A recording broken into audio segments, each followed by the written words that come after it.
Hello and welcome to the Savage Stream, the weekly live stream where we talk all things sci-fi. And today we are going to be talking about 9 of my favorite sci-fi and fantasy mother figures who lead, protect, and sacrifice not just for their children, but sometimes for entire civilizations. Now, I will leave you with the caveat that not every person that I talk about today on this list is technically a mother. And for those that are mothers, not all of them are actually good mothers, but these are all dynamic female characters that I'm obsessed with, and I am so excited to chat with you today about them. As always, timestamps are below so that you can jump ahead at any time. Now, let's get started with the first woman on the list. Beverly Crusher from Star Trek: The Next Generation. She is the brilliant chief medical officer whose unwavering ethics guide her through Starfleet's most complex medical and moral dilemmas. She's also mom to child prodigy turned time traveler Wesley Crusher and to secret Borg conspirator turned Starfleet ensign Jack Crusher. So I feel obligated to talk about Beverly Crusher because I have such a soft spot in my heart for all things Star Trek. And it was kind of hard for me to come up with really great moms from Star Trek. I mean, we have Lwaxana Troi, but she's not my fave, like she's great. Don't get me wrong. And I'm not all up on my DS9 where I've heard that she becomes amazing. So Lwaxana Troi in TNG is kind of overbearing as a mom. I was thinking about Deanna Troi as a mom because she was a mom in that one episode where that alien ball of light impregnated her and it was just like weird and crazy. But she did seem like a really sweet mom in that one. But I thought I really have to give it to Beverly Crusher because that was her role from the beginning. It wasn't some weird alien impregnation thing. She didn't seem to be an overbearing mother. She actually reminds me a lot of my own mom. Not that my mom was the chief medical officer of anything, but because she's such a hands-off parent. She's just kind of like, you kind of forget that Wesley and Beverly are related sometimes because they're both on the ship, but they're kind of living their own lives. And presumably they actually stayed in the same quarters when he was younger on the Enterprise, but we don't really see that. They kind of are doing their own thing. But there is something to be said for her being able to raise a child who's so independent and who's so bright and clever and resourceful and basically saving the ship every time you turn around for all of season 1. So yay for Beverly. She was killing it. And then if we fast forward to Picard, for those who haven't seen it, this is going to be a spoiler. So maybe check the timestamps and come back for the next character. In Picard, we find out she has another child who she calls Jack Crusher, named, ironically, I think, after her ex, or after after Wesley's dad who died. So Jack Crusher is totally different from Wesley Crusher, which I actually kind of like. I like that the kids are very different. I like that these brothers have nothing in common. They were also raised in totally different environments with completely different backgrounds and everything. But Jack Crusher and Wesley Crusher have absolutely nothing to do with one another. But you still see Beverly being this kind of like, she's a presence and she's definitely a loving, protective person in her role. But I think she's definitely more protective of Jack Crusher. She's definitely more of a mama bear, definitely more of a helicopter parent. To be fair, a lot of people were trying to kill him. And as far as we know, nobody was coming after Wesley. Like, he did get kidnapped once, but he was never in any real danger. So she seemed very hands-off with Wesley and very hands-on with Jack, which I also think is interesting because if you look at people who actually have kids with a huge time gap like these two, it's usually the other way. Like, they'll be way more strict with the first baby and way less strict with like a baby that comes 10, 20 years later. But whatever. In any case, Beverly Crusher makes the top point on the list because I have to talk about Star Trek. None of the other examples are going to be from Trek, but I had to talk about that here in the opening. And she's a great example of being someone who is intelligent and loving and still feminine and strong and kind of all the things, which I love for her. Okay, I'm going to check the chat and then we will go to the next woman on the list. There's something I wanted to say about this. I don't know. There's something else I wanted to add, but I forgot what it was. Okay, so I'm going to check the chat and then we're going to go to the next woman on the list.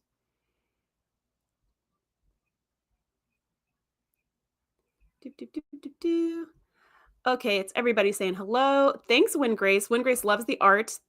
We can say thank you to AI for that. And let me just tell you that it took way too much time to make those. and just did not need to spend that much time making those little sketches, but they are cute. Um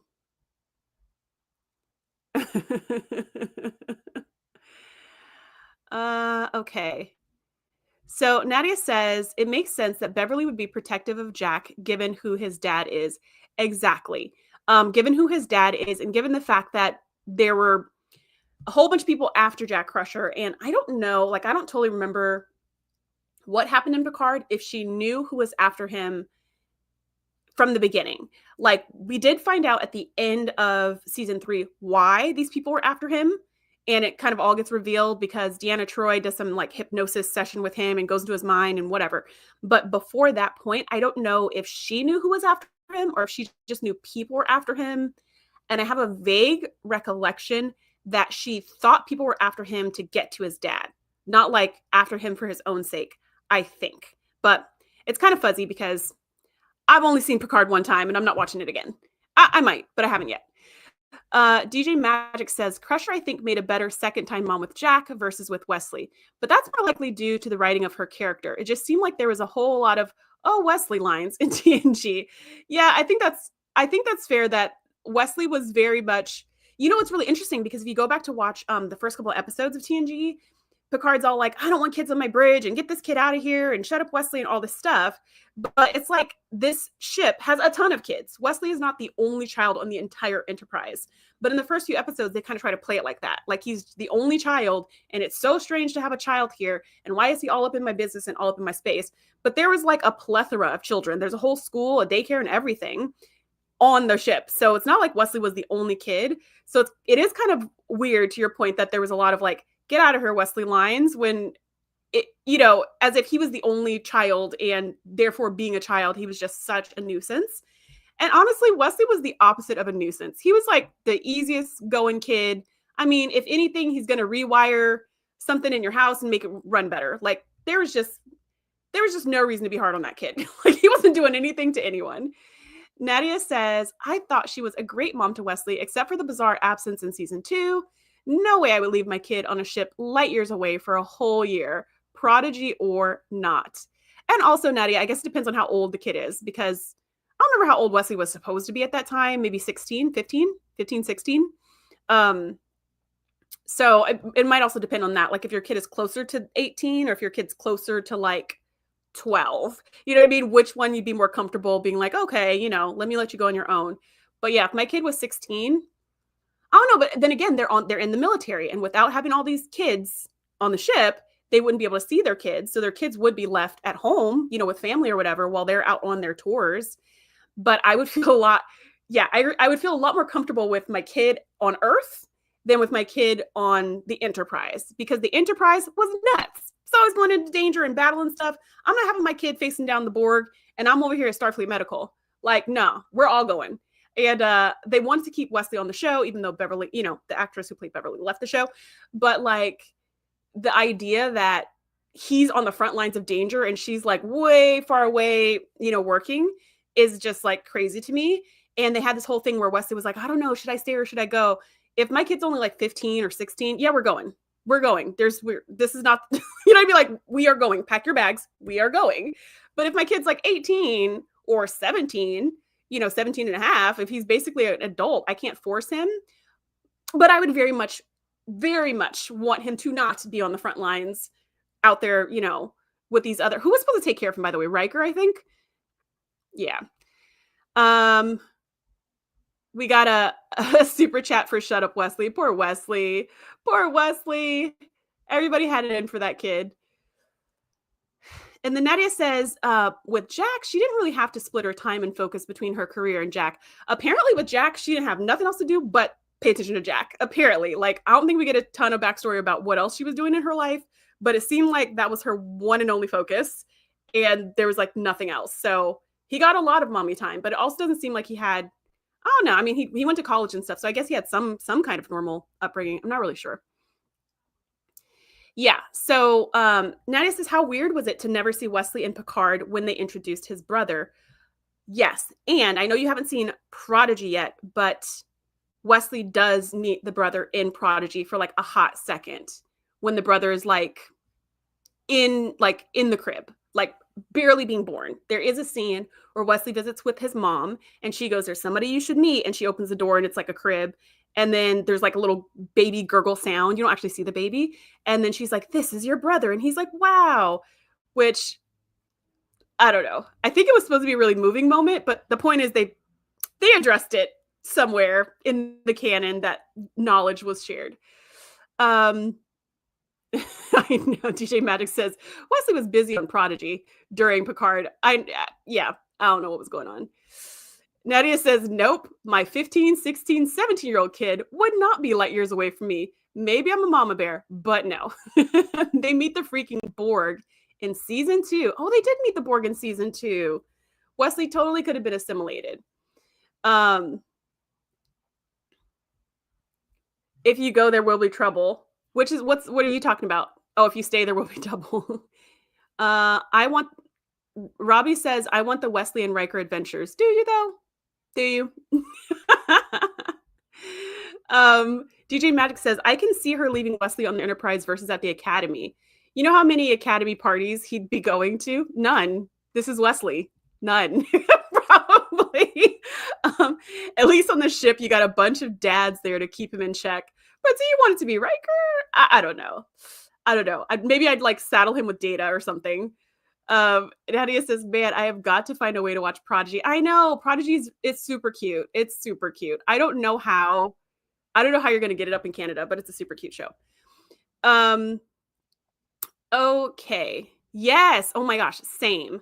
I was also annoyed whenever they called Wesley the boy, especially when they kept calling him the boy after he like saved everybody's lives, like multiple times. I was like, put some respect on it.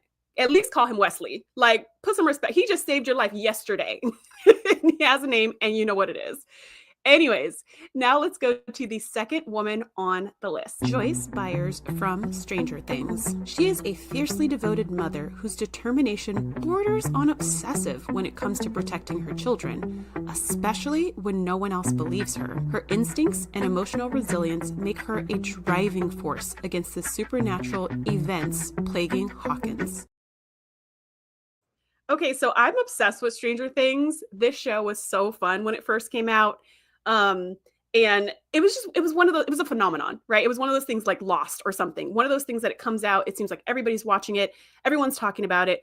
And this character of Joyce, I really love. She just seems like such a basket case. But the reason why I love her is because she seems so real. In some ways, she's the opposite of Beverly Crusher, right? Beverly Crusher's like got it all together. She's got her career and what she's doing. She's got, her son who's a genius, who doesn't need a ton of parenting, but she's there for advice or whatever. Although when he was trying to date that girl in the Dolphin, he did not ask Mom for advice, I don't think. I think he asked Riker, he asked Data maybe, he asked Worf, he maybe asked Guinan, I don't know. I don't think he asked Mom. But anyways, the point is he could have asked Mom. But for Joyce, she's like not the person you come to for advice, right? So what I love about this character is how multifaceted and dynamic she is and how she's kind of a mess. She's not the perfect mom. She's not the perfect woman. She feels like an everyday person to me. Like she's stressed like normal people. She's got issues. She's worried about the bills. She's trying to take care of her kids. She's fussing with her ex. Like she just seems like she's just trying to she's just trying to make it in the world. And I appreciate that. And then when her son goes missing, she is ready to tear down the world to find him. And people are like, "You're crazy. Like, he's gone. Just let it go." Like all kinds of stuff. People are telling her all kinds of stuff. And she's like, "No, he's alive. I know he's alive. He's living in my walls." And they're like, wow, she's lost it. She thinks her kid is living in her walls. You know what she did? She got an axe to break down the wall. She was like, "I'm getting my kid." You know what I mean? Like, I don't know. Something about her, just her resilience and her really leaning into being mad. Like she just leaned into it because she was like, "I'm getting my kid back one way or another." And she did. And was it the same kid? Not exactly, but she did what she had to do. And I just love this character. I love the character that they created for her. I kind of wish, it's a show, right? So it's like, there's not really happy endings for Stranger Things. I feel like there's happy-ish endings, like on a slight positive note from time to time for different characters. But I feel like Joyce just, it's like up and down and up and down and up and down. She doesn't just have this kind of arc where things just get better. Things are kind of just always bad because even after she gets her kid back, he's not the same kid, and he's got all this like all these issues going on with him, and then also because one of her kids goes missing, she pretty much completely ignores the other kid who's almost grown. He's I don't know how old he's supposed to be in the first season, maybe like 16, 17 also. And then the kid who goes missing, I think, is like 9 or 10. But when he goes missing, the older kid is like, doesn't even exist. She doesn't even, she's just, she can't even focus on that. And shoot, now that I'm thinking about it, there's another woman I want to add to the list, but it's too late because we're already doing the live stream. In any case, I love this character of Joyce. I just love her. I want good things for her. I want her story to end happy. Her story ends okay, not great, but not as terrible as it could, I guess. And she does get a little bit more power and authority over time, but it's very limited. But that's on purpose because the whole show is really focused on the kids. So it's not really about the grownups coming and saving the day. It's really about the kids figuring out mysteries and saving the day. So it makes sense that she doesn't become this like super powerful character. Anyways, okay, I'm going to check the chat and then we'll go to the next woman on the list. And if you haven't seen Stranger Things, I recommend it. It's not for everybody. One of my best friends is just like, I can't, she can't take the show. Like it's just not her thing, but I'm a big fan. PS2 Chipper says they put Joyce through hell. They really, really did. Nadia says, okay, so much to say about Joyce. She's so tenacious. Like if Janeway wasn't there, Joyce would have gotten the crew home. Thank you. Yes. If there was no Janeway, Joyce would have got that crew home. Now she would have been chain smoking all the way back to the Alpha Quadrant, but she would have got them home. She would have got them home. She would have maybe not been in one piece when she got there, but she would have got it done. I totally agree. Nadia says she's completely guided by instinct, but if she believes in something, then that's it, and you cannot deter her. But she's also all over the place. She can be really annoying. Yes, she can be super annoying, which is why I like her, though, because she's not perfect. She feels so much like an everyday woman, like a regular person I could actually meet on the street. Because she's got these swings. She's got that determination, but she's also got a crazy side. And even when she's like breaking down the wall with that axe, she breaks down the wall. Now there's a big hole in her house going right into her living room. And she just kind of falls to pieces crying. And that's it. It's like, girl, you got a hole in your house now. What are we doing about that? You know what I mean? Like, you just caused a whole nother problem. Are we going to fix that? But yeah, I do like Joyce. Justin says, is Kaylar in this episode? Sorry if off topic. No, actually, I did not put Kaylar in the list. I do love the character of Kaylar.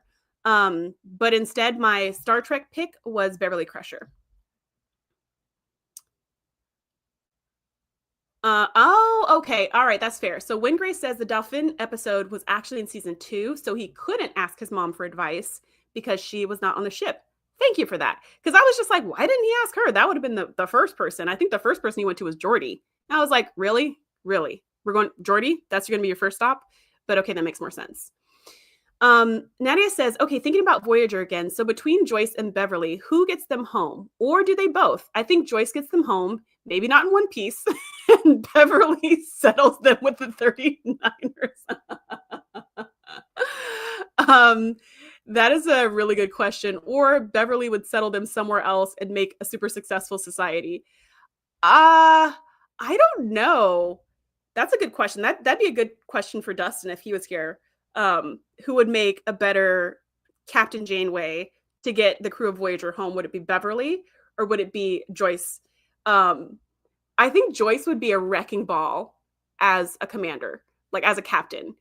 I think she'd be terrible, actually. I think she'd be very determined and she would like get the job done, but I think she would be just kind of a mess, I don't think she'd be great in diplomatic situations. I think she'd fall apart whenever there was like these really tense situations where you need to make a call. Beverly, on the other hand, I think would be able to do all of that. I think she'd be able to be diplomatic. I think she'd be able to handle the tense situations, handle the tough decisions. I don't know if I would believe in her creativity and determination to get the crew home. That's a really good question. Maybe we'll hang on to that if I remember, because that'd be a fun question to talk about on Best of Trek, Worst of Trek. Nadia says, who would you have added to the list that you just thought of? Tell us. Who was I thinking of? Okay, now it fell out of my head. Hold on. Yeah, now it fell out of my head. But when it comes back, I'll tell you.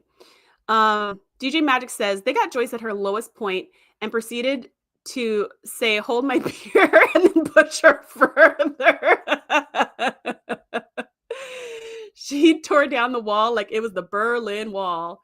That's funny. Would Seska be on the list? Seska is not on the list. Was also a mom, true, but no, she's not. She's not making the list. Although I do love the character of Seska. I think she's a really clever bad guy. Miss Byers, tear down that wall. If Joyce was captain, she would probably blow up the entire Delta Quadrant in her wake. Yeah, for sure. She would Janeway harder than Janeway. Okay, let's talk about the next woman on the list, which is a throwback who many of you maybe have never heard of. Diana Scoris from the 4400. She's a no-nonsense in-tech agent whose rational mindset is constantly tested by the supernatural powers of the mysterious 4400. She adopts an 11-year-old girl named Maya, who was the first abductee back in the 40s. She accepts and encourages Maya instead of running in fear from her precognitive abilities.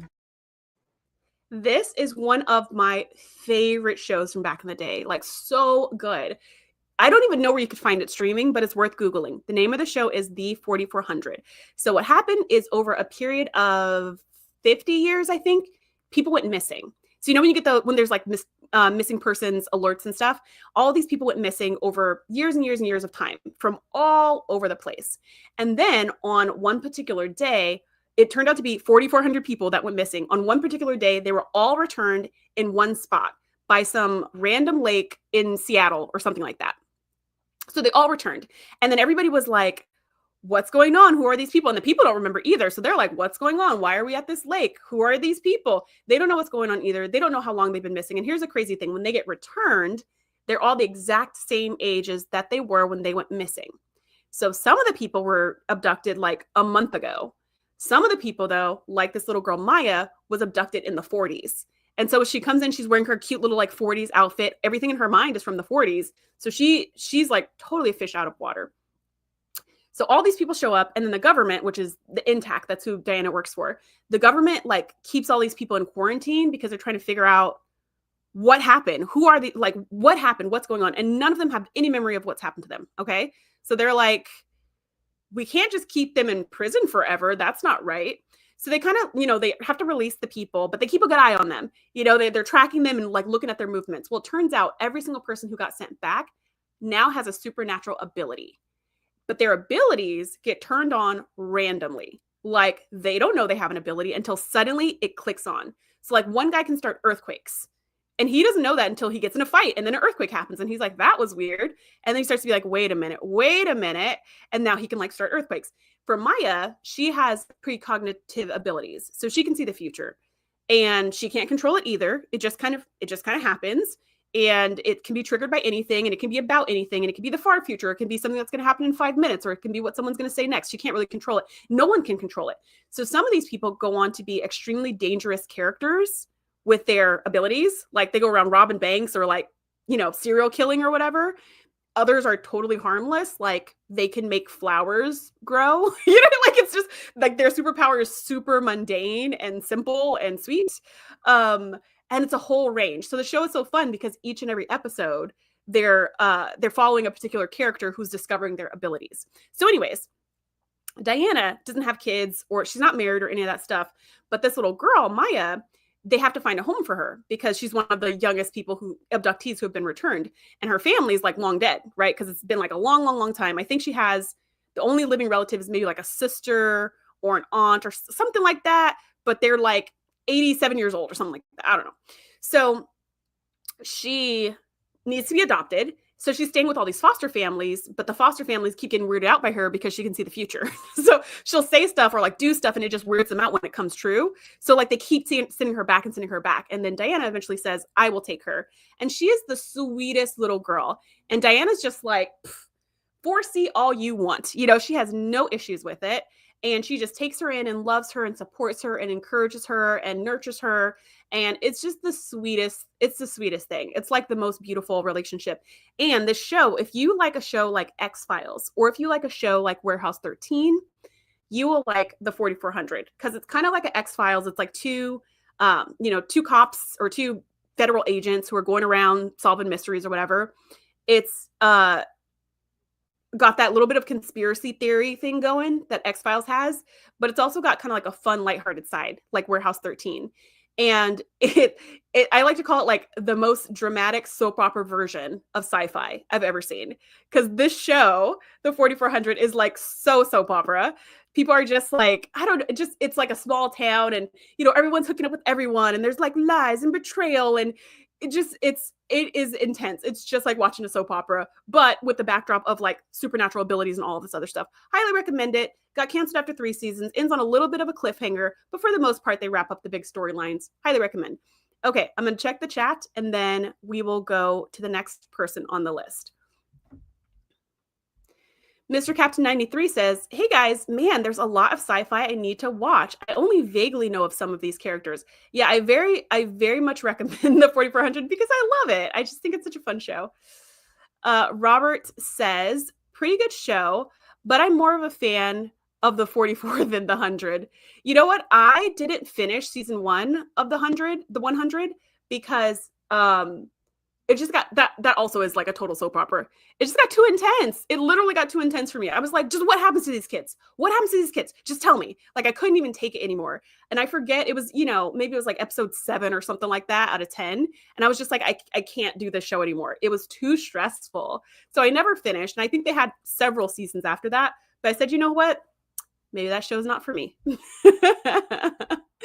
Nadia says, there's so much that I either never watched or never even heard of or didn't really get into, but the conversation's still super fun. I'm glad you're enjoying it, right? Warehouse 13 was so fun. That was such a good show.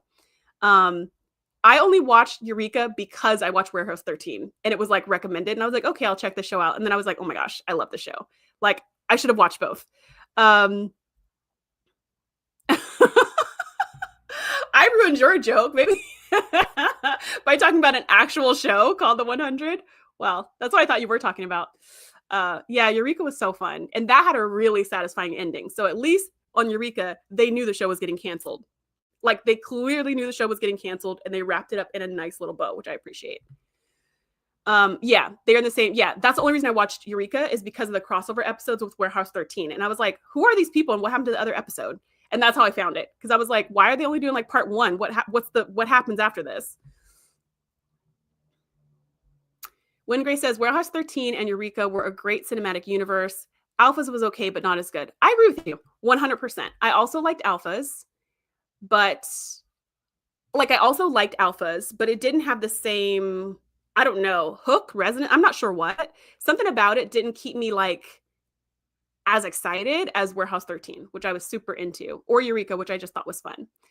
Okay, let's talk about the next woman on the list. Naomi Nagata from The Expanse. She is a fiercely intelligent engineer and former OPA member whose loyalty to her found family on the Rocinante is often in tension with her guilt and unfinished business in the Belt. She's an absentee mother to Philip, who is being groomed by a psychopath to lead in a rebellion that will destabilize 3 major societies in one blow.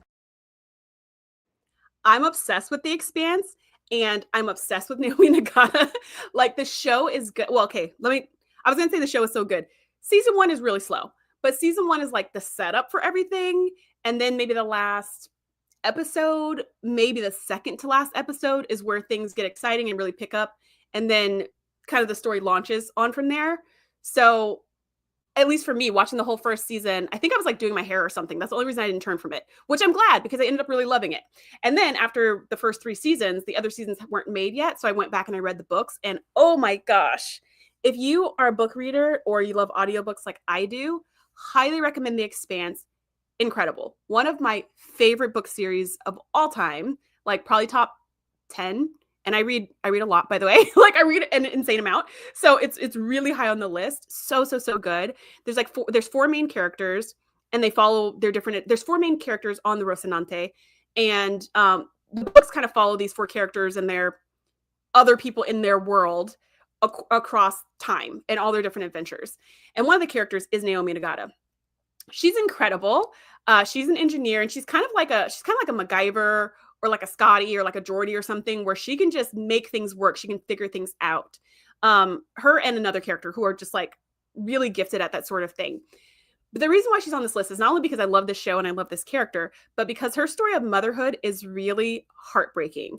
I don't want to give too much away in case you watch the show where it's discussed, or you read the book where it's like a deep dive. But basically, she used to be a member of this rebellious group, and nobody knew this. Nobody knew this because everybody who's on the roast, not the four main characters, they all have like a background or like a backstory that they don't talk about. So none of them really know, and then they find out over the course of the show / over the course of the books, they find out like how they got here, because they don't really talk about their backstory. They don't talk about their past. They're just like living for the present and moving forward. It's kind of like whatever happened. We're not even going to talk about it. So we find out at some point that she used to be a part of this rebellious faction, which is like shocking, right? Because they're the bad guys. And the guy she was with, she got pregnant by him. And she was in love with him at a point, I think. But he sort of like tricked her. This part's not clear in the show, but he kind of tricked her. He pretended he's crazy. Like he's a total sociopath, but he pretended to be one sort of person in the beginning, and then they fell in love, and then she got pregnant, and then she had a baby. And then he was keeping her from all of the acts of terror that he was doing, so that she didn't know what he was really up to. She thought he was doing something totally different. She knew they were part of the rebellion and all this stuff, but she didn't know he was like a terrorist. She just thought he was a political leader or something. And then when she found out all the stuff he was up to, he totally gaslit her and was like, you knew all along, you're a part of this. You're just as culpable as me, and all of that crazy stuff. And she's like, what? I would have never done this. But then she was like, well, I guess you're right. I was a part of all of it. So she was, so she was like, I don't want to live in this life. I don't want to live this life. I think, I might be killed or something because of all this crazy stuff you're doing. And he's like, fine, if you don't want to live this life, you don't have to, but you have to leave the baby with me. And she was like, what? So it was like, leave the baby with me and go about your life, or I will kill you right now. Something like that. And so she left. And so we don't know any of this history for quite a while. But the reason why she's on this list as being a mom is because she does have a child. She does meet this child at some point in the story, and it does not go well, as you can imagine, because the child has been brought up by the dad and has heard all these stories about what Naomi's really like, and how heartless she was to leave him, and all these things. And plus he's being raised in the rebellion. And so like he's totally brainwashed. So when they do finally meet, it's not like a happy reunion with cuddles and hugs at all, which I actually also like, because again, it's more realistic, kind of like the Joyce story, conversation we were just having. This whole reunion is a hot mess, which is what I feel like it'd be like in real life. Different from the Jack Crusher situation where it's just like, let's be one happy family. It's like, no, let's not be a happy family. I have some things to talk about, or I have some grudges to hold against you, or like I have questions or whatever. So as far as, mothering goes, she not only was not a good mom, she didn't get a chance to be a mom at all. She did not at all get a chance to be a mom. So when they do finally meet, it's not cute. It's not great. But I love this character. I love that she wants to be a better version of herself, and how she struggles to find that better version, or she struggles to stay in that better version, or how her past comes back to haunt her. It just feels really real and well thought out. So if you're looking for something to read, highly recommend The Expanse. The book series is so good. They actually wrote, I think there's 7 books in the series, 7 or 9, I think maybe 7. But then he also wrote, the 2 authors, they wrote these little in-betweeny books, like between each book that gives you more backstory. So it's like, you can just follow the main plot and super enjoy it. Or you can follow the main plot and do all the side quests to find out backstories for all the characters. It's a good time. Okay, I'm going to check the chat, and then we'll go to the next person on the list.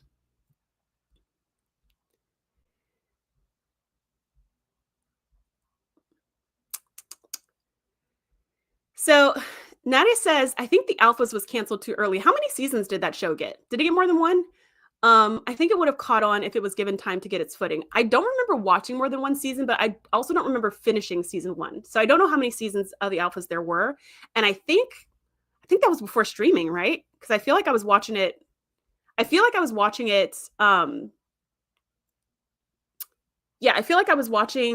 that show on TV, like each week. And that's how I fell off, because it wasn't like, oh, what's the day that I'm supposed to watch it on? Like I have a vague memory of that. Woohoo! PS2 Chipper has gifted a membership. So those are first come, first serve. I don't know if someone's already snatched it up, but just dropping that. Oh, wait, I missed one. Hold on. Never seen The Expanse. Is it good? Yes. PS2 Chipper says, I like the character of Naomi. She just is a mother who chose the wrong father. Oof.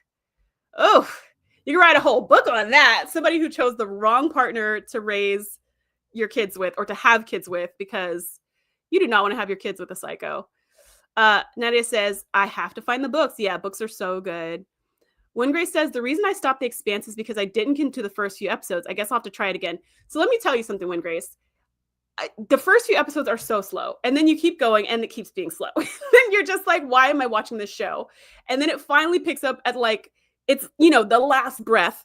But I guess all of it is set up to really get you involved in the backstory. But I was talking to a bunch of my friends about this back in the day. Like when I first started reading the books and we were waiting for the next season to come out. And I was saying that, like, man, the first season is so slow. Like I can't, if I hadn't been unable to change the station in that moment, I wouldn't have watched so many episodes to even get into it. And they were like, oh, you need to know the backstory though. It's important to know, blah, blah, blah. But I'm like, okay, but we can know backstory in a way that's interesting. This is still television. It still has to be entertaining. If people don't get to the fun part, that's how shows get canceled. You know, like you can't be taking 7-10 episodes to get to the point.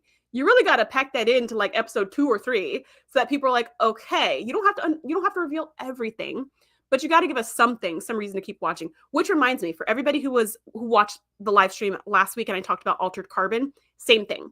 The whole first season, not that it's slow, but it's all backstory. And you don't know what the heck is going on until like episode 7 out of 10.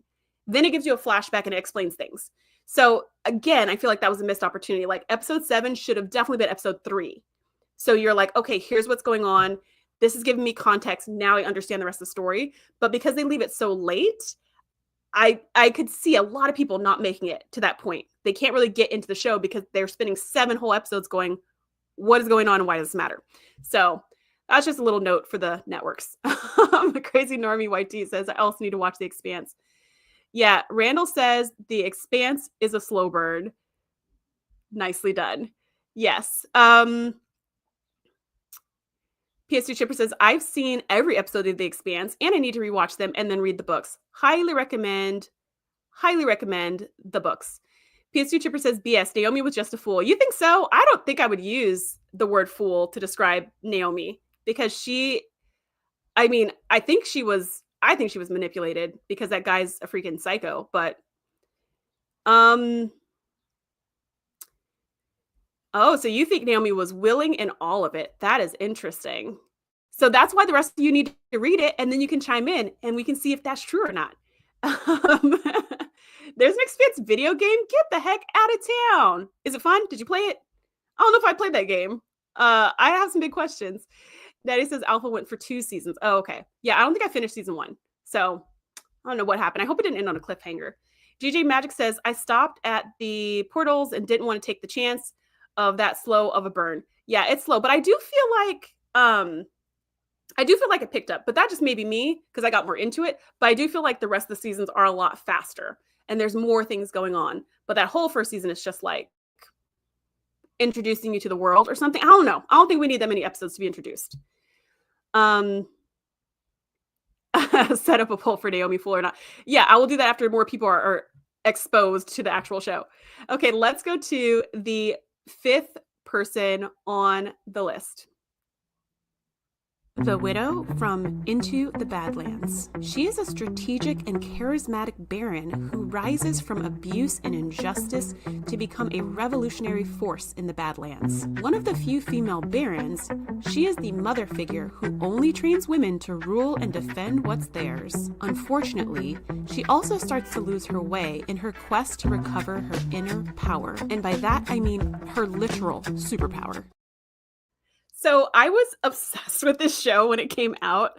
I'm kind of embarrassed to say it now. I was so obsessed with this show. Like I watched it. This was another one. It was streaming. Was it streaming? I feel like they were dropping it every week. So I don't know if I was watching this on TV or if I was watching this on streaming, but in any case, I remember like looking forward to the next episode so much. I will say, and I mentioned this before about Altered Carbon being really graphic, like tons of sex, tons of violence, but this show, Into the Badlands, takes that 10,000 more levels up. Not a lot with the sex. There is some sex in it, but that's not like Altered Carbon was like really heavy on nudity and all of that. This show is not so much heavy on nudity, but it is extremely heavy on bloody, gory violence. It is like the bloodiest thing. It's like, if you've ever seen RoboCop, if you remember watching RoboCop, if you don't remember it, you probably don't remember how freaking bloody it was. I recently rewatched RoboCop, or I tried to, and I was like, oh my gosh. I mean, there's like automatic weapons, there's chunks of people flying. That's Into the Badlands. There's no automatic weapons because they live in kind of like it's almost like medieval times. So there's no guns or weapons of mass destruction. So everyone has swords. And the country is kind of separated into these landed estates. And each estate is held by a baron. And each estate has a particular good or service that they sell. So like maybe this estate is for wine, or this estate is for textiles, or whatever. And so there's a baron who's in charge of each estate. And basically they're always going to war with each other to protect their lands and to protect their borders and stuff like that. And so the main story is about this kid who's discovered on a road by one of the baron's like number 2 guy or whatever. And this is like a mysterious child, and he has some kind of superpowers, and they're trying to protect him and all this different, everybody wants to use him as a weapon, but the main character is trying to protect him. Anyways, what we're talking about today is the widow. The widow is one of the barons, and she's one of the few female barons. They're almost all men. And so her little, her domain is exclusively women. So it's all these young women that she's training to also be fighters. There's like different levels of what people do in the different feudal estates, like there's different roles, but one of the roles is like soldier. And that's a really important role because they're always defending their borders. And so all of her soldiers are women. They all fight with ninja stars, which is nuts. It's such a fun show, but man, is it gruesome. Man, is it bloody. If you do not like blood, do not watch this show. It's unreal. It's unreal. Yeah. And in rewatching it recently, I was just like, wow, that's a lot of blood. But what I love about the widow is she's just really just kind of like sexy, unassuming woman. But so people try to mess with her.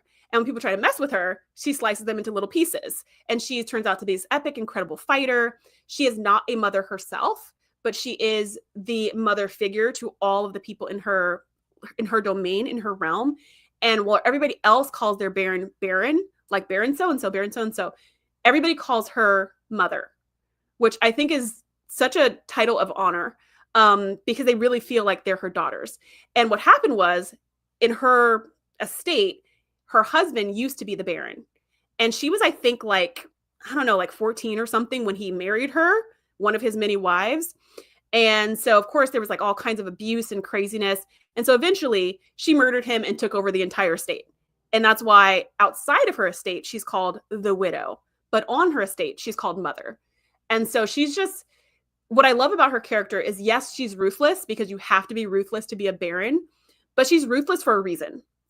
At least in the beginning. Her whole thing is about protecting women and girls, not just protecting them, but teaching them how to protect themselves, teaching them how to defend themselves, teaching them how to stand in their power, teaching them how to not be victims, how to not let men specifically victimize them the way she was being victimized ever again, because they know how to fight in any and every situation. They know how to fight and they know how to win.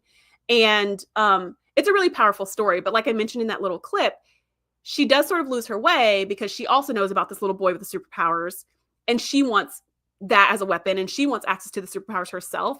And so you start to see over the seasons, she kind of loses this, I guess, purity of like fighting for the little guy or something.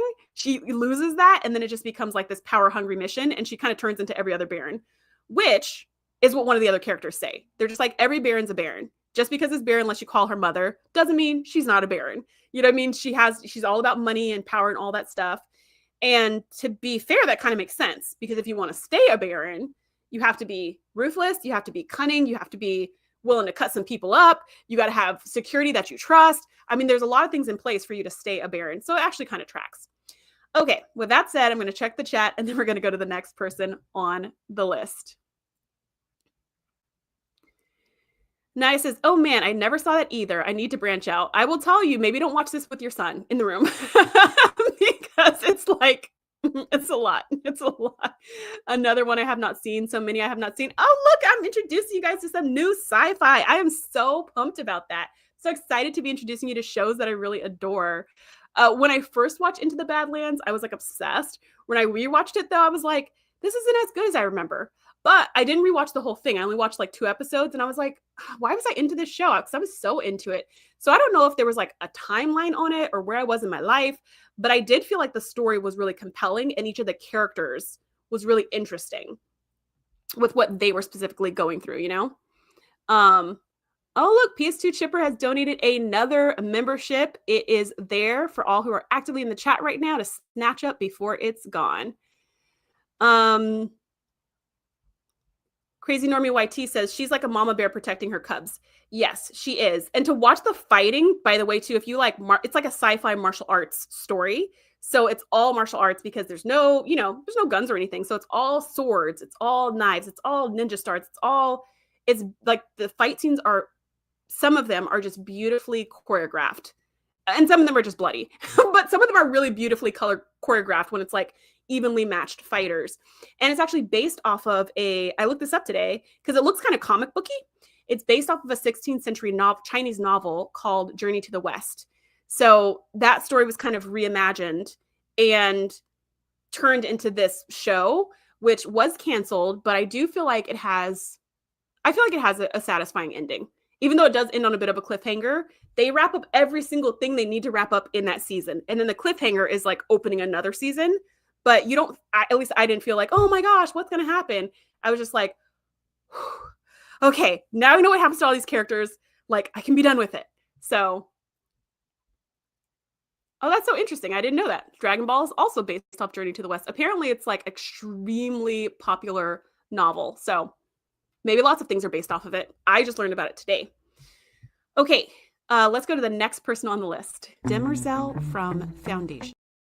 Oh, Demerzel from Foundation. She is a loyal advisor to the Galactic Empire, concealing both her true identity as a robot and the complexity of her internal programming. She is the consistent mother figure for Empire, a triplet of clones who rule the galaxy. Brother Day, Brother Dawn, and Brother Dusk represent 3 generations of the Emperor to ensure a smooth transition of leadership without anything actually changing. This is another really interesting one because this show is also based off of a series of books. The books I read the books. Let's see. Did I read the books before the show came out? I read the books before I saw the show. And the books and the show have like nothing to do with one another. So that's kind of a relief because usually they're closely tied, but they're so different that you can really enjoy both equally and separately, which is lovely. You can totally enjoy Foundation, the show, and everything that it is. You can totally enjoy the books. I think there are 5 books. The first 3 were written kind of back to back, and then the rest were written later. Actually, there's more than 5. I think there's 6. But anyways, only read the first 3. Just trust me on that one. The robot, though, Demerzel, in the show is like a whole thing. She's barely a footnote in the books, and only in the last book. And I don't even think that's her name. I feel like her name was Jane or something like that, but I don't totally remember. But in the show, this character is so much more. Empire as a character is so much more. Empire's barely mentioned in the books. So they really took like elements from the book and blew it out into this really comprehensive story that is so interesting. This is another show that's pretty slow. So I will warn you on that, or at least I thought so. But it's beautiful. It's beautiful, beautiful. It's gorgeous. It's like one of those shows, it's just eye candy. But the storyline itself is pretty plotting. However, big idea is there's an emperor who rules the galaxy, and it's a clone. It's a clone of something, what was it? Cleopus? I forget the name, but something the first. There was a clone made of this one emperor, and then the clones are just cloned over and over and over and over and over to rule the galaxy forever. And the way they do it is once the clone gets to a certain age, they create another clone. And then that one grows up and then they create another clone. So they always have 3 clones alive at all times. They have Brother Day, which is the current emperor. they have brother Dawn, who's the kid being raised to be the emperor, and they have brother Dusk, who's an old man who's the retired emperor. And so the three of them kind of function as this triune head of government, but only brother Day is in charge. Like, he's the one who makes the rules, he's the one who takes the meetings, whatever.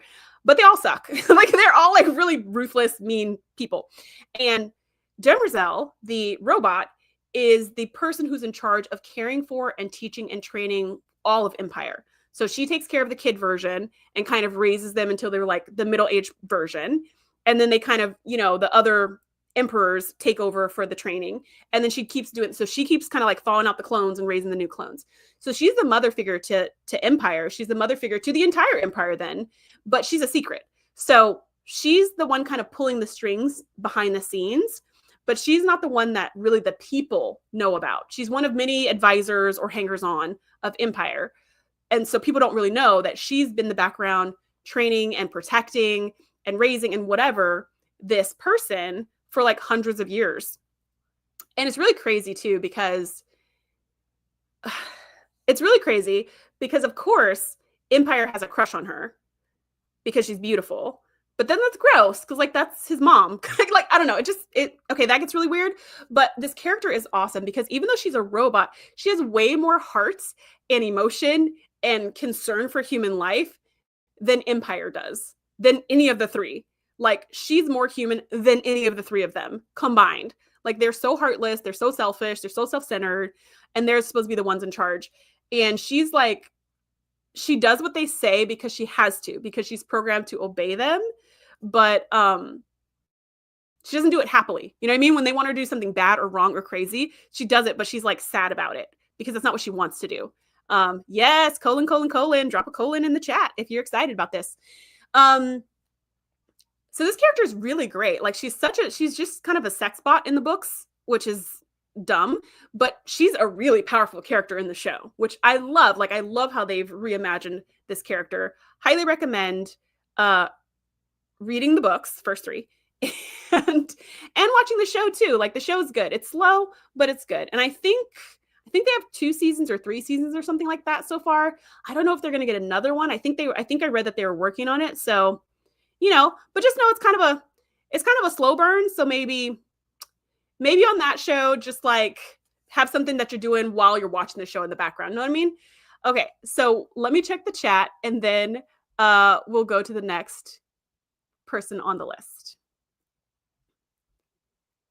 Okay, Wingrace says, oof, 3 in a row I know nothing about. Yes, and Wingrace, you watch so much stuff, so I'm super excited to introduce you to some new stuff for you to try out.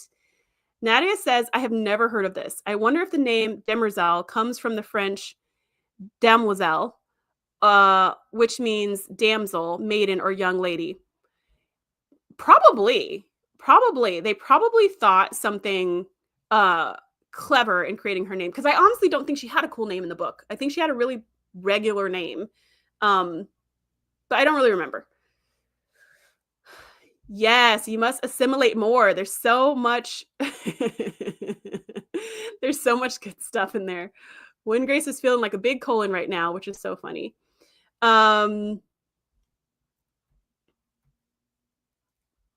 Yes, okay, so let's go to the next person on the list. Suan Sanche from Wheel of Time. As the Emerlin seat, she is the mother figure for all Aes Sedai, incredible women who can channel the one power and do miraculous things in the world with it. She is commanding, clever, and deeply committed to the mission of the White Tower above all else. She is faced with political intrigue, deception, and betrayal on all sides while trying to force the different factions to stay united. Okay, this is another one that I am geeking out over. I freaking love this story so much. I can't even deal. This is another story that came from books and was turned into a show. So currently right now it's on Amazon Prime as the show. But you can get the book series wherever you get books from. And the books are so good. So once again, I think I watched season 1 and I was waiting for season 2 to come. I watched season 1 in like a day. I binged it. I couldn't stop watching. I was so interested. And then I got the books and then I read the first 3 books, which are insane. Like, the amount of detail and storytelling in each and every book is so outrageous. And I got to book 3 thinking it was a trilogy because that's usually what people do. They usually do trilogies. So I was all prepared. I was strapped in. Let's get to the end of book 3. Let's finish the story out. Why did I find out at the end of book 3 that there's like 12 more books in the series? I was like, I'm out. I'm out. I rang the bell. I'm done. It's like, I can't keep doing this. Like, I can't keep going on a journey with all these characters, with all these crazy things happening to them for some unknown amount of time. So the author had a plan, like he had a plan for these characters, but the plan unfolds over like a bajillion books over like a bajillion years. Unfortunately, the author passed away before finishing the series. So, but he trained somebody else to like take over the story, and they were able to wrap it up. So I think there's 15 or 16 books or something like that, but I will never get that far. Like, I'm never going to make it. So I have read 3 books, and we currently have 3 seasons. So we have reached the edge of my knowledge of this story. So if and when they come out with season 4, it's going to be totally brand new for me because I am not reading book 4. Like, I'm just not going to do it. So in this story is like, I think Into the Badlands was our first example on the list that's more fantasy than sci-fi. So this is our second one that's fantasy. It takes place kind of in the Lord of the Rings universe, kind of in that Middle Earth feel. It doesn't have elves. It's almost all humans, but it does have some orc-like creatures. It has magic. It doesn't have any dragons or anything. It's almost entirely humans. So the Aes Sedai are powerful women. They're people who don't like them call them witches, but they're powerful women. They can handle the one power and harness it to do all kinds of things, to heal or to like read minds or to like fight, or oh no, they can do anything with this power. And there's a place where all of the women who have this ability, if they can make it to that place, they get trained to use that power.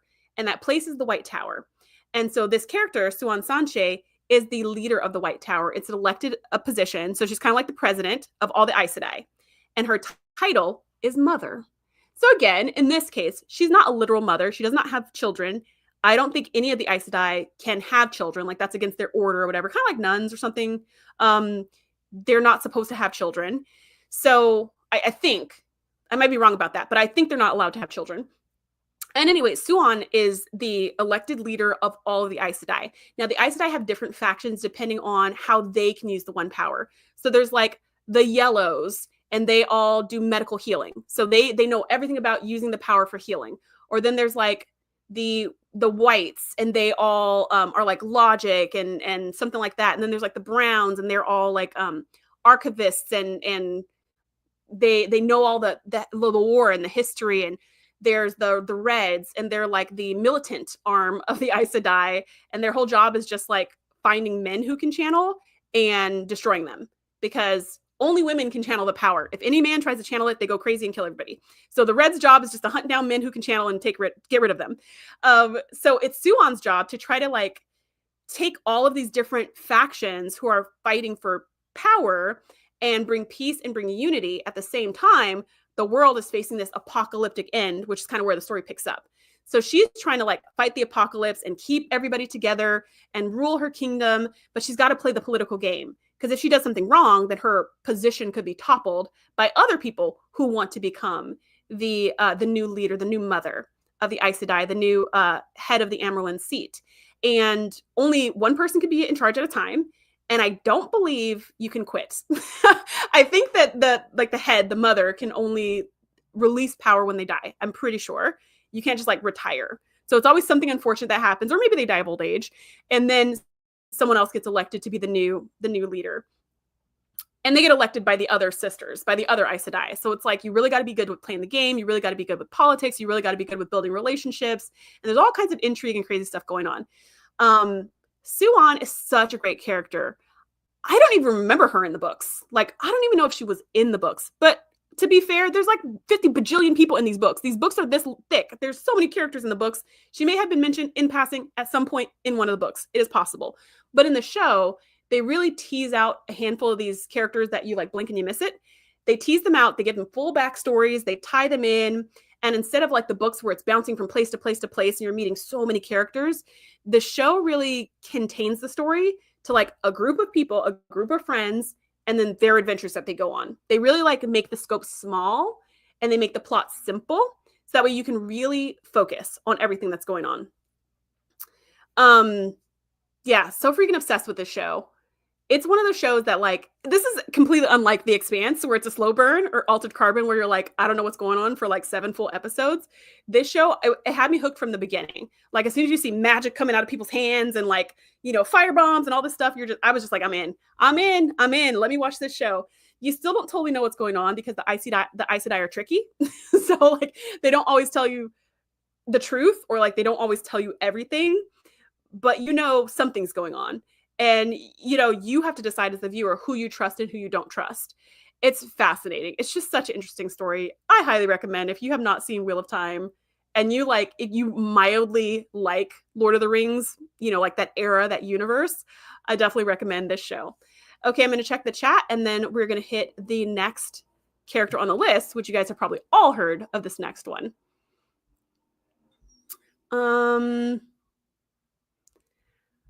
Okay, never heard of this one. Yay, another one.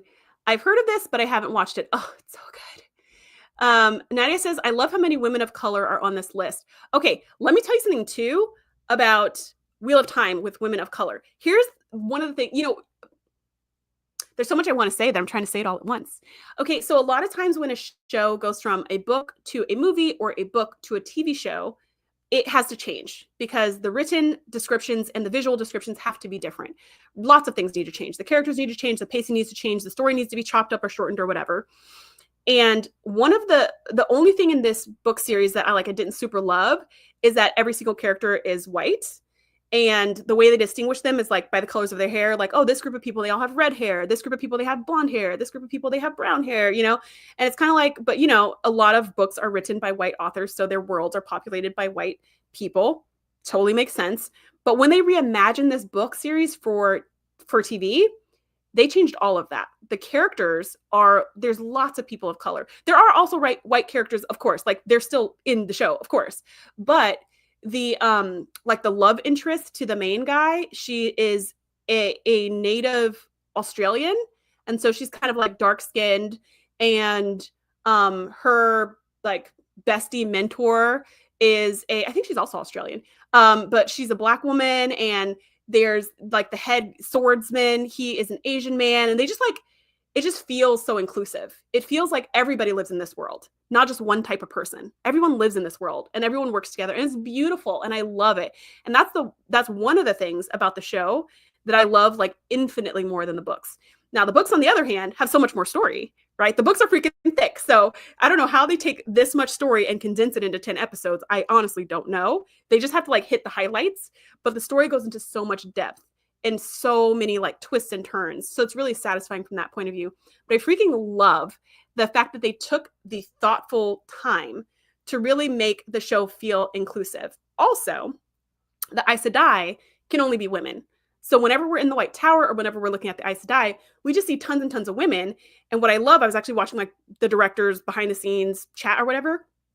And he was saying how he wanted to showcase the strength of women in a different way, as opposed to being like, look, this woman's just as strong as a man, but she also has femininity or whatever, as some kind of comparison to men. Instead, if you have a tower full of all women and they're all strong, they can all be strong in totally different ways without a comparison to anyone else, which I thought was, again, really thoughtful. Such a great show. Mr. Captain 93 says, we are getting a serious lesson in sci-fi and books. We should start a book club. Yeah, I read a lot, and I love a good book. When Grace says, just to prove I've seen some random things, Legend of the Speaker, anyone? I don't know what that is. I don't know what Legend of the Speaker is. So maybe it's something I would like. Nadia says, at the end of the live stream, you have to tell us which of these is your favorite show and which is your favorite book series out of all that you've presented tonight. Okay, remind me of that question, because we're almost done. We only have 2 more people left. Crazy Normie YT says, I didn't like how there were no minorities in 2001: A Space Odyssey. You know what? I still have not seen that movie. So, silly 60s. I still have not seen that movie, so I can't really speak on it, but I believe it.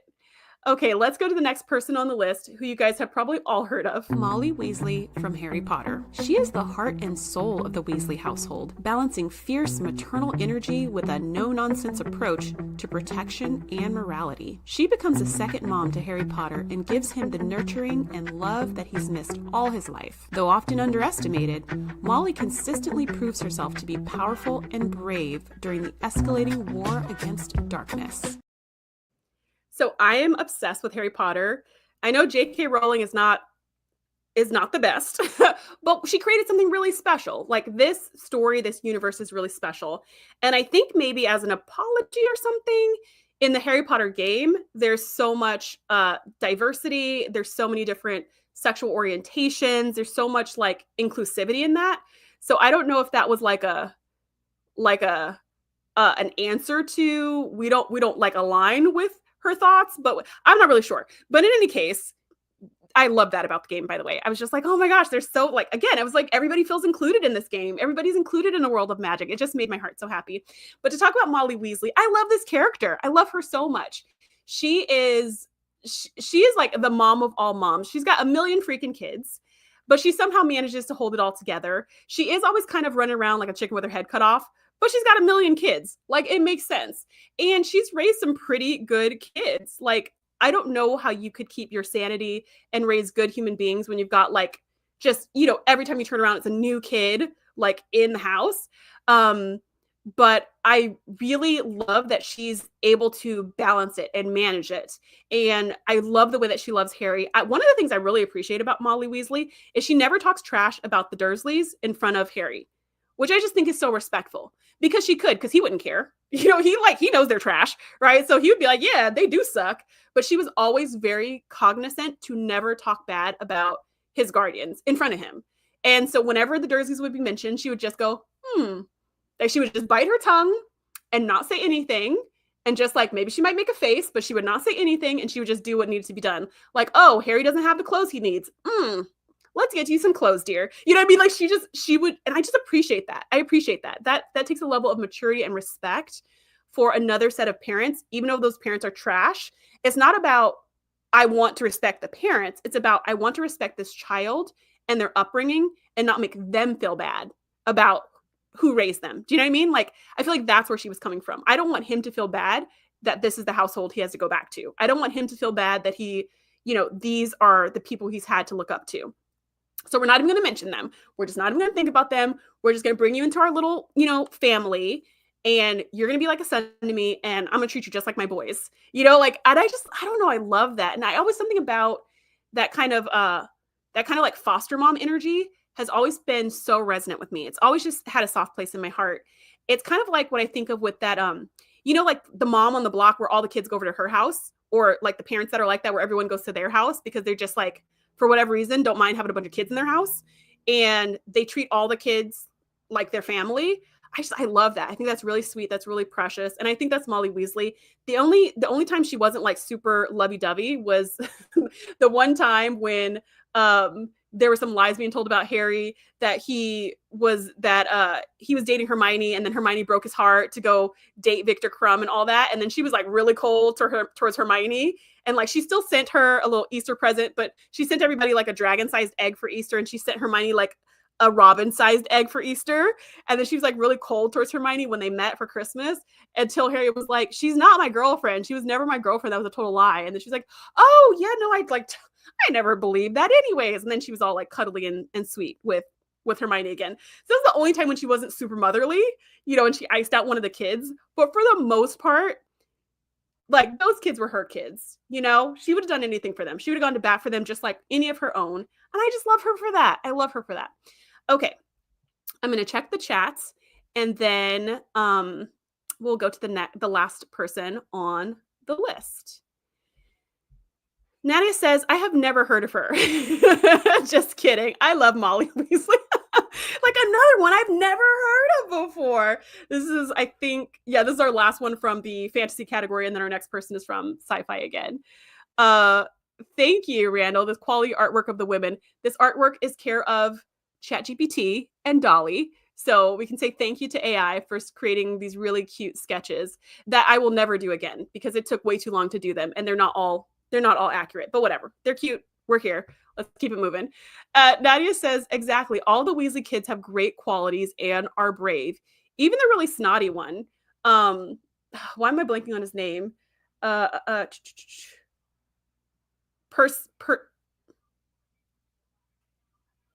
want to say Perseus. What's his name? I don't know. Anyways, even him, who's like really snotty and is just like, you're the reason we're poor because you don't know how to play the game right and all of that. Percy, that's the name, Percy. Even Percy, who's kind of like got a stick up his butt, is a smart kid. He's a good kid. He was a prefect. He just likes to follow the rules. He doesn't like to get in trouble like his brothers, you know, and he's just a little bit gullible, but he still has a good heart. And in the end, he's super brave. So I agree. She raised some good kids.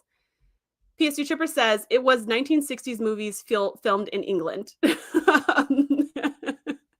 you just reminded me of a scene from a show I love called Psych, where the second, like, the co-star character, who's a black man, was trying to get into this play about Jack the Ripper, and he was like, why can't I play the inspector? And the other guy was like, well, it's set in like 1888 London or whatever. And he goes, so what are you saying, black people weren't invented yet? And I just thought that line was so funny. And the whole Psych is funny. Like, the whole show is just totally silly. But you just reminded me of that. Like, well, it was England. Black people weren't invented yet. Which I know is not what you were saying, but you just reminded me of that really funny scene. Nanny says, remember when Molly took Sirius Black to task? He's not your son. Well, he's not. He's as good as is. She's awesome. Yeah, that scene was so... It's so like hard when I reread that scene. Like emotionally, because Sirius is like, you know, he loves Harry and he wants to be in his life and all of that. But also, I agree with Molly that Sirius was treating Harry like James. Like, I agree that he was getting confused that this is not James. This is his son. This is a child. Yes, he's not a baby, and Molly definitely babied him. But also, he's not a grown man either. So stop trying to put him in harm's way. You know, there's got to be a happy medium between infantilizing him and treating him like a grown man who's got all the like wherewithal to handle anything that comes his way. But yeah, that scene was really good, where Molly's just like, I'm as good as his mom. And you're like, oh, she does love him. So sweet. Harry never would have known what it was to have a mom if he hadn't been adopted into the Weasley clan. I totally agree. It reminds me of how my parents treated my friends when I was growing up. Oh, you had the cool parents. Oh, that's so cool. I did not, but I don't blame them. I don't blame them at all. They had enough of their hands full with me and my sister. They didn't need anybody else's kids, and my little cousin. They didn't need anybody else's kids at our house. DJ Magic says, she's very much like my childhood best friend's mom. Kind of got that a lot from military families back in the day. Yeah, I know, DJ Magic, you said you were a military kid, so you moved around a lot.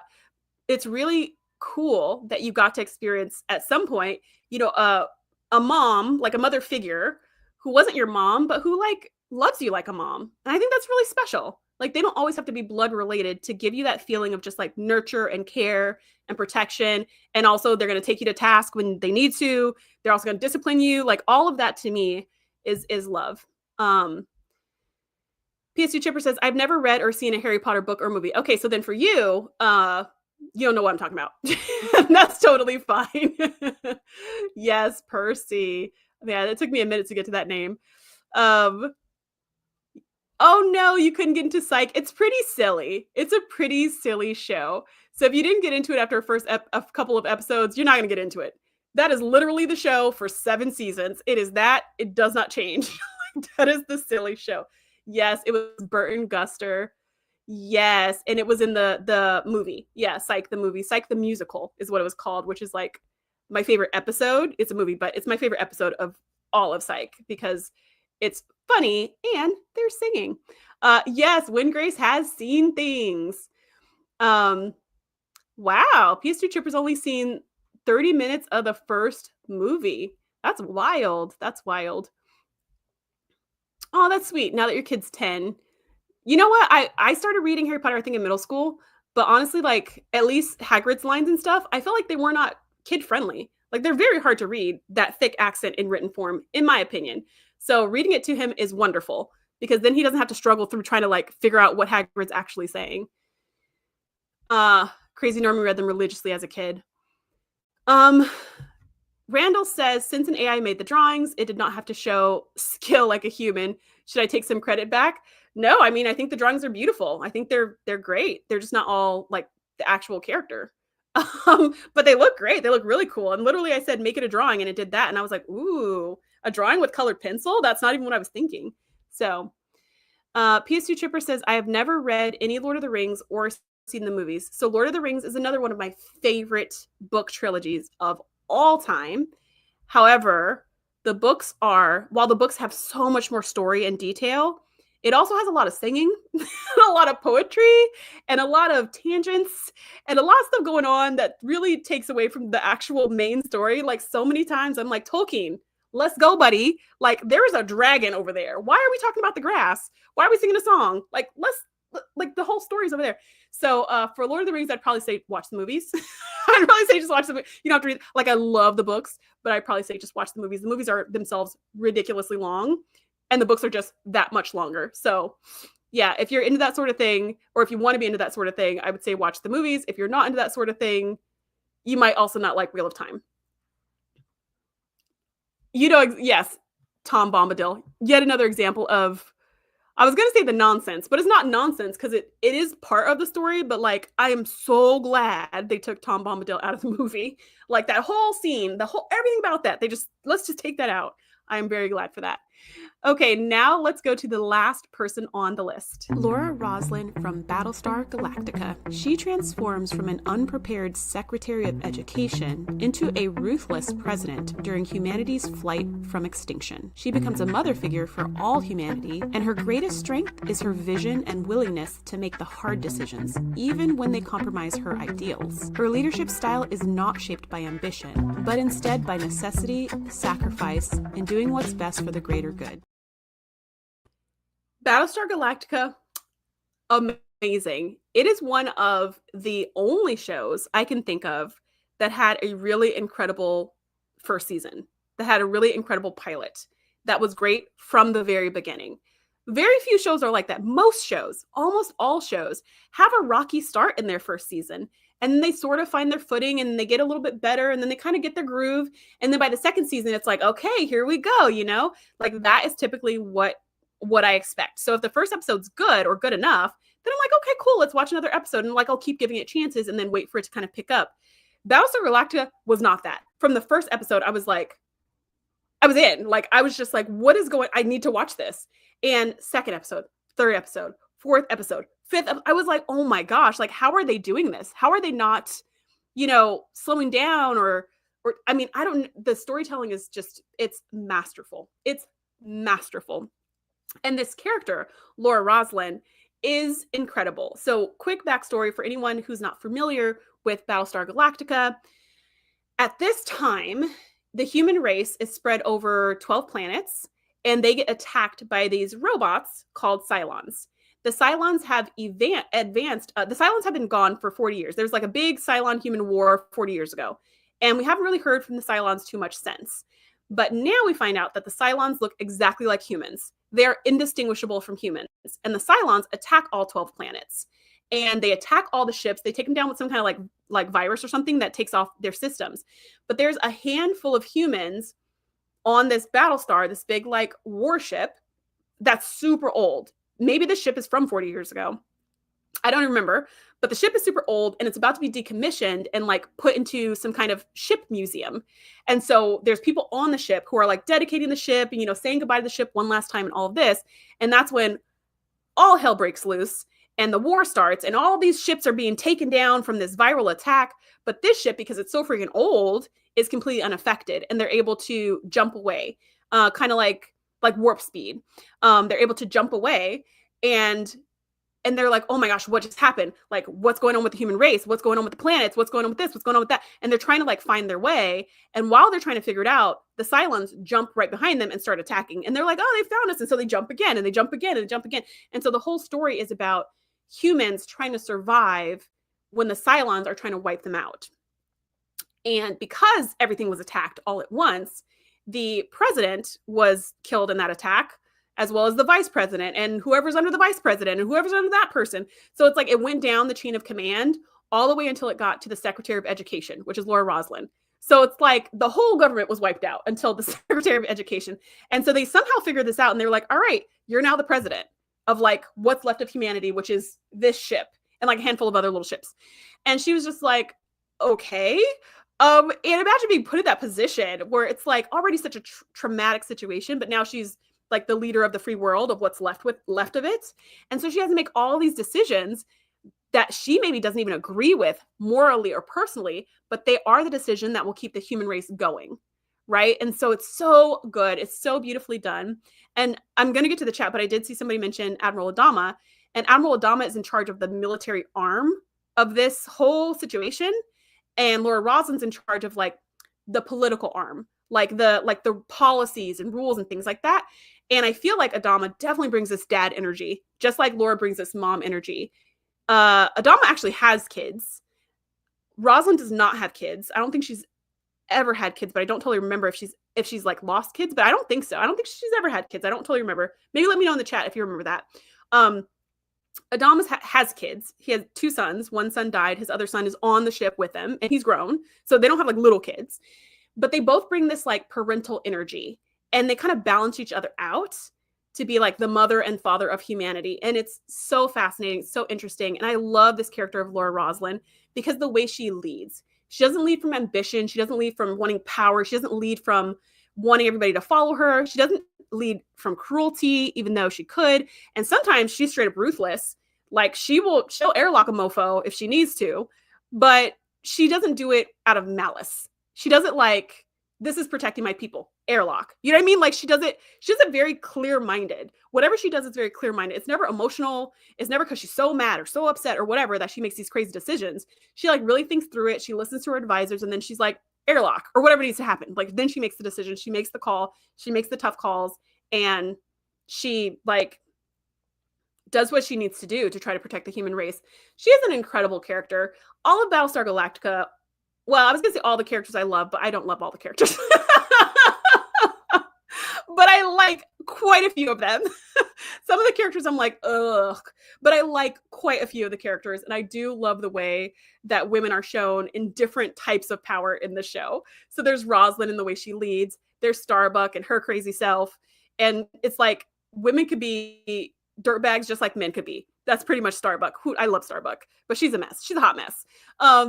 So there's like lots of different flavors, and I like the depths and dimensions of all the characters. But Laura Roslin is just freaking amazing. Like, what a cool character. What a special kind of person to lead. And of course, people try to take advantage because she's not cruel. People think that she's weak. And that's why she needs to airlock some folks, right? Because she's not. She's not weak. She's just also not cruel, which is just amazing. Like, I love that she can balance that. Okay, anyways, I'm going to check the chat, and then I will answer that question that Nadia asked me when I remember what that question was. Okay, I think it was my favorite show and my favorite book. I have seen For All Mankind. Okay, so this, unlike Harry Potter and Lord of the Rings, PS2 Chipper has seen Battlestar Galactica and does love it. I also love it. Exactly. Nadia says she's awesome. She gets the designated survivor into the presidency from the Secretary of Education position or something like that. I loved how tough she showed she could be. Yeah, and she was tough, not just like with the people coming after her, but even with her own issues she was going through, like in the way that she faced them. Like she didn't run from them. She faced them. She was like, here's what's going on. I'm going to handle it, which was, it was amazing. PS2 Chipper says the one scene where she leaves the little girl on the ship without a jump drive to die. I don't remember that episode. I don't remember that episode from that description, but I'm sure if I saw the scenes, I'd be like, oh yeah, I know the one you're talking about. Yes, and her relationship with Adama was awesome, although some missed opportunities there. Yeah, it was really, really, really sweet. Oh, it was really sweet. And I have seen For All Mankind. Not a standard mom, but a space mom. Yep, we got some space moms in that show. Nadia says, BSG was amazingly written. You couldn't stop watching. In fact, Portlandia did a sketch about it where 2 characters got sucked into BSG and they'd yell one more episode over and over between each episode. So before I started watching Battlestar Galactica, my friends who had seen it before, and this was recent too. I just barely watched the show like 3 years ago or something. I didn't watch it when it aired. I had never heard of it. And then a couple of friends of mine in my sci-fi community were like, "You've never heard of this show? Like, have you been living under a rock?"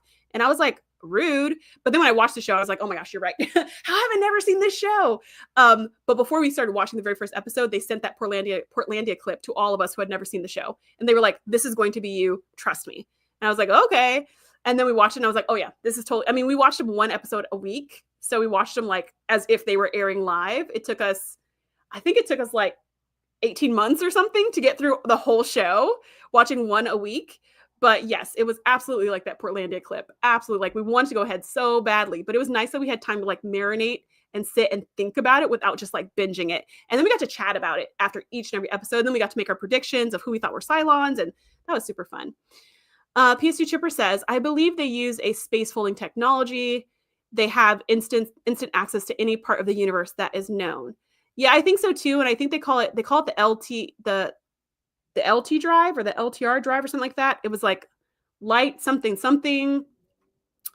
But I just called it warp because I'm a Trekkie. But yeah, their jumping was very cool. And the fact that they just like jump, instead of going through warp where you see the tunnel and they like slow down and they arrive somewhere, it's like they're here and they just go pew, pew. Like it looks so good. The other thing about Battlestar Galactica is the beauty of that show and the special effects they did still hold today. Like you would think since that show was made like 20 years ago or whatever, that it would look like it was made 20 years ago. But no, it looks like it was made yesterday. Like it still looks good. And I think that's because they did a lot of practical effects instead of CGI. They did just a lot of practical effects and those always look good on camera pretty much. I mean, unless you can see the strings, practical effects look pretty good. Yes, Laura is the one who gives them purpose in finding Earth. She does. DJ Magic says, if they would have added those missed opportunities and delved into them come the series finale, there would be riots in the streets. Oh my gosh, because that was emotionally rough as it is. You are not wrong. Like the season finale for that particular storyline. Whew, but that's how you know the show is good, though. When you have an emotional reaction, when you're like, this can't be, that's how you know they told a really good story, that you were very committed to these characters and what they were going through. Yeah, Nadia says, it reminds us we can't waste time. I love this. Laura would have gotten Voyager home. Laura Roslin would have absolutely gotten Voyager home with a lot less destruction, I think. She would have absolutely gotten Voyager home. Now, if it was like Starbuck, she wouldn't have got Voyager anywhere. She would have blown everybody up on the Caretaker's array. Like, that would have been it. She wouldn't have got anybody home. But yeah, Laura Roslin would have absolutely gotten everyone home. Yeah, I agree that the weirdest character development was what they did with Starbuck. It did get really weird, and I didn't understand it, and I thought they were going to fix it, but then they didn't fix it. But I mean, that was the story they were trying to tell, but I didn't super love. Her weird relationship decisions, and then the accident, and then her return, and the terrible haircut the first couple of seasons. I did not mind her hair. Oh. Adama made up Earth, then the Skrulls sort of suggested it. I like that they had Skrulls too. I think that was fun. I also watched Battlestar Galactica doing COVID. Oh, that's what it was. FTL drive. That's what it was. Faster than light. The FTL drive. Okay, I knew it was a T and an L in there somewhere. Such a good name too. So simple, but like genius, Like they didn't have to create another word. They just used regular words that described exactly what it is and then abbreviated. DJ Magic says, I appreciate Roslin as she always checked Adama for going into pointless battles where they were outgunned and reminded him ultimately that they need to start having babies to survive. Yes, she was like, we would sometimes think of them as like the little shoulder angel and the little shoulder demon, but it wasn't really like that. It was because not like she had all the good ideas and he had all the bad ideas or something like that. It was more of a balance because they both had good ideas and they both had terrible ideas, but it was a balance of like, what is best for mankind? What is best for humanity? The FTL jump drive. That's what it was. Such a good name. Such a good name. Adama, we need to start having babies. Ty, confused. Is that an order? There's a reason you separate military and the police. One fights the enemies of the state. The other serves and protects the people. Oh, such a good line. Oh, we could do a whole thing about Adama and how much I freaking love Adama. Also, okay, getting distracted. All right, so we're gonna wrap it up with my favorite show on the list and my favorite book series. So the things I mentioned were Beverly Crusher from Star Trek, Joyce Byers from Stranger Things, Dana Scoris from The 4400, Naomi Nagata from The Expanse, Minerva or The Widow from Into the Badlands, Demerzel from Foundation, Suan Sanche from Wheel of Time, Molly Weasley from Harry Potter, and Laura Roslin from Battlestar Galactica. Oh, so save y'all, so good. I hope I remember to end the show that way. So I would say my favorite show for all of these, my favorite show in this exact moment of time is probably Wheel of Time because season 3 just dropped. But my favorite show, like on a whole, that will last the test of time would probably be Battlestar Galactica. It was just so perfectly done. There are literally 2 episodes of that entire show that I think are bad. Only 2. I think almost all of season 1 of TNG is bad. And I love that show. So I'm like, so you could have a whole bad season and still be a show I super love. And this whole show with, I think 4 seasons only had 2 episodes that I did not like. Maybe 3. I didn't super love the finale. So I know I didn't love the casino one, the black market one. I didn't love the finale. So maybe one other episode I don't quite remember. But like the fact that I have to think hard to pick out the bad episode is something I can't really say for any other show. And then my favorite book series, out of the ones that are books, which is Foundation, Harry Potter, Wheel of Time, and The Expanse. Ooh, that's really hard. Because Harry Potter and Foundation, I listen to those books like every night to help me go to sleep. One of those, either something from Harry Potter or I listen to Foundation. So those I listen to quite a bit. But I would probably say of something that like it just wrecked me as a human, I'd have to say The Expanse. That book series I've only read once because when I got to the end of it, I just felt so drained emotionally after going through life with these characters over 7 books or whatever. I was like, I don't know if I have it in me to do this again. And I really love rereading books, but that one was like, that one wrecked me because it was so good. Like, it was just so good. Like, the whole journey with them was so good. So I'd have to say that would be my favorite. Okay. I'm going to check the chat one more time and then we'll be done. So yeah, let me know in the chat what your favorites were. If there was anything on this list that you're like, I love, or if there's anything on this list that you're like, I'm totally going to watch that now, or I'm going to go look it up, or I'm going to go read that book because now it seems interesting. Now it says, my favorite show on the list is TNG, although BSG is better in many ways, but TNG is just so amazing and got so many of us into sci-fi. That is true. That is true. Like, TNG definitely was an intro drug, that's for sure. PS2 Chipper says, I think BSG may have had 2 bad episodes, and each fan will list 2 episodes that you love. Like, there's 2 bad episodes and everyone agrees on a different 2, but still 2 bad episodes out of 4 seasons. Like, what shows can you say that about? Nadia says, favorite mom on the list? Yikes. A toss-up between Beverly and Molly. Yeah, favorite mom on the list. Favorite mom on the list who's like a physical mom, I would say Molly Weasley. Yeah, followed secondly by Diana Scoris from the 4400 because she was a really sweet mom. Books, Harry Potter, mostly because I don't think I've read many of the others. So you got to pick what you know. I'm going 7 of 9 with the kids. See, you know, it was interesting because they called 7 of 9 a mom, not just with the Borg kids, but they also called her a mom with with that episode Drone, you know, where the nanoprobes infected the doctor's mobile emitter and then like created that whole full-grown drone. Like, they were all, especially the doctor, were kind of like, oh, it's your son, or like, oh, you're just like your mother or whatever, which like I thought was really cute and funny. But she wasn't a mom to that drone any more than she was a mom to the kids. I could see her being a mom to Icheb because Icheb did stay on the show for a long time, but like the other kids, or maybe she was like a foster mom. Like, it was very short-lived. Yeah, I don't think she was a mom to Naomi Wildman. Naomi Wildman just like was obsessed with her. She was kind of like a buddy, but I don't know. She was a mother figure, she was very obtuse, like a mother figure. But I do think she was a mom to Icheb.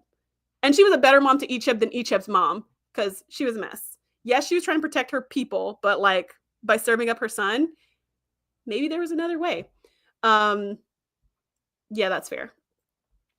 Now it says BSG had the best music.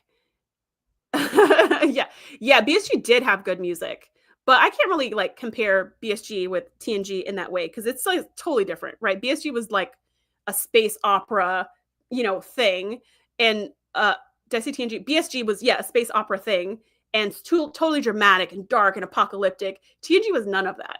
It was like a monster of the week type, kind of a feel good show. Each episode has a little bit of a moral. So just like it's like apples and oranges. So they didn't have to be as strong in a lot of areas because it was just kind of like it's something you could watch with kids. I don't know if I would watch BSG with kids. I mean, not with little kids, but I feel like I could watch every episode of TNG with little kids, except for anything where Troy's getting assaulted. Or maybe that's a perfect thing to watch just so I can explain to them about how to protect their bodies. Oh no. Anyways, Mrs. Weasley, the Enterprise theme song was the best.